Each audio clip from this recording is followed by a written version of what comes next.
Welcome to the Spiritualist Sanctuary, a podcast on spirituality to awaken your soul, tap into your intuition, and step into your divine self.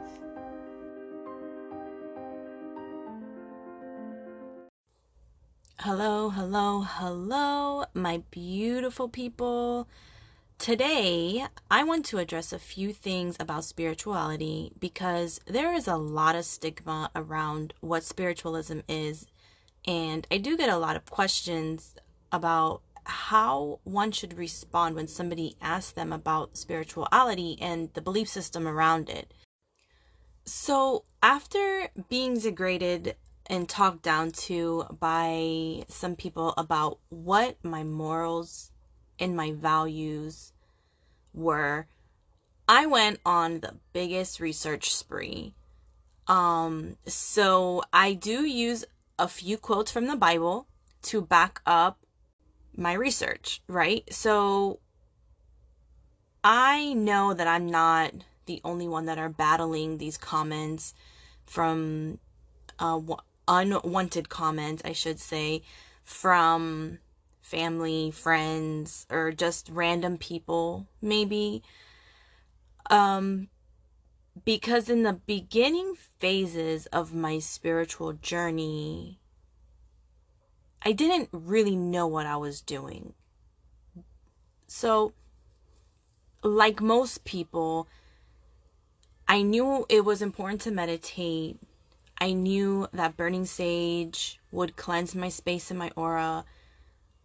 I would manifest using spell work or affirmations. But when somebody asked, hey, what exactly do you believe in? Or do you even believe in God? Like, I had no idea how to answer. And I'm sure a lot of you have been in the same situation. And maybe you've found your way of responding, or maybe you haven't. And that is what we're going to go over today. I do want to point out also, there are many facets to spiritualism. There are even Christian spiritualists. There are people who practice witchcraft that are spiritualists. So what exactly is it to be spiritualism, right? By definition, spiritualism is a metaphysical belief that the world is made up of at least two fundamental substances, matter and spirit. A medium or a psychic is the one who is the connecting link between these two worlds. A person who is equipped with exceptional sensitivities to these dimensions, they experience visions and revelations. Some of them may feel, smell, and hear. Some of them just may have a sense of knowing, right? So most people see spiritualism as religionless, but religion is like a cookbook. It suggests the ingredients and it points you in the right direction of how to put those ingredients together. So you can walk a spiritual path with or without adhering to a religion. So you don't have to be religious to be spiritual. Spiritualism doesn't tell you what you should believe in or how you should interpret religious philosophies. We have no books that must be followed. We have no preacher whose word must be obeyed. You can be Christian or Jewish, Catholic, or spiritualist. It doesn't care what religion you practice. But if your typical nature reflects anger or impatient, unkind, rude, ill-tempered attitude in any type of way, then something is wrong, and what comes out of you is what defines you. Meaning that any religion can have a bad seed. I took this verse from Matthew 12:33. Either consider the tree good and its fruit good, or consider the tree rotten and its fruit rotten. A tree is known by its fruit. I'm going to skip a little bit. Then what fills the heart comes out of the mouth. Good people bring out good things from their good treasures, while evil people bring out evil things from their evil treasures. So if you're living out of your heart, it doesn't matter what religion or path in life you take. And that's what we as spiritualists believe in. I took another verse from Galatians 5:22.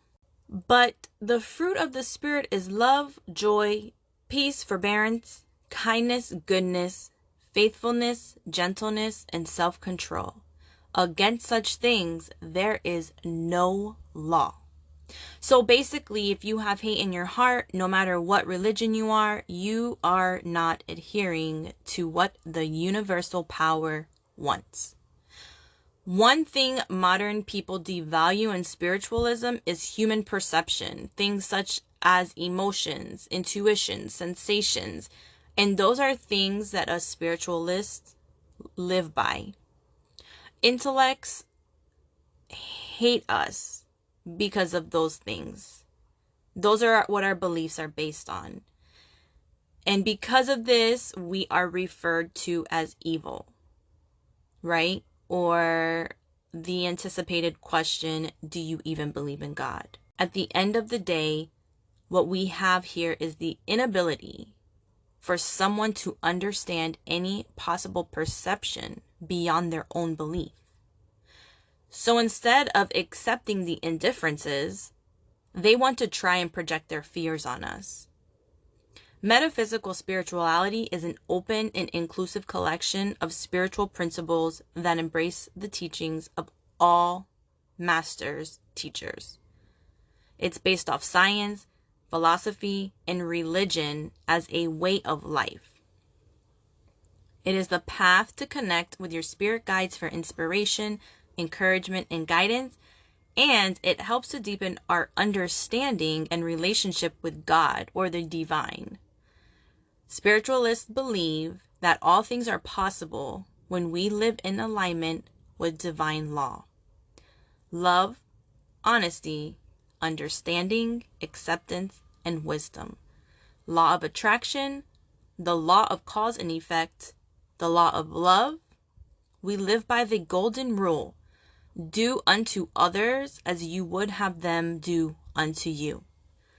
We believe in personal responsibility, and by trusting in and co-creating with the infinite nature of the divine, we are able to make a profound difference in our lives and in the lives of others. I will admit, when I started my spiritual journey, let's say 13 years ago, I was a dabbler. My interest was mainly in spirit communication through cards, oracle cards or tarot cards, and relying on the powers of my crystals. But this was because I had to find my own way, and most of my knowledge and beliefs were adopted by what I felt was right. And what I learned through spiritual advisors and lots of reading and research, because while my great-grandmother was the co-founder of one of the original spiritualist churches in England, spiritualism is not talked about. So when her and my grandparents moved here from England, I believe they concealed their beliefs due to the lack of the support system here in the States. So I was never guided into a specific belief system.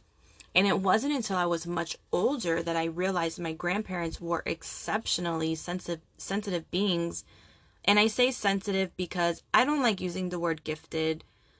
I feel the word gifted makes it seem like only certain people can attain communication with the spirit realm. And in fact, everyone has the gift.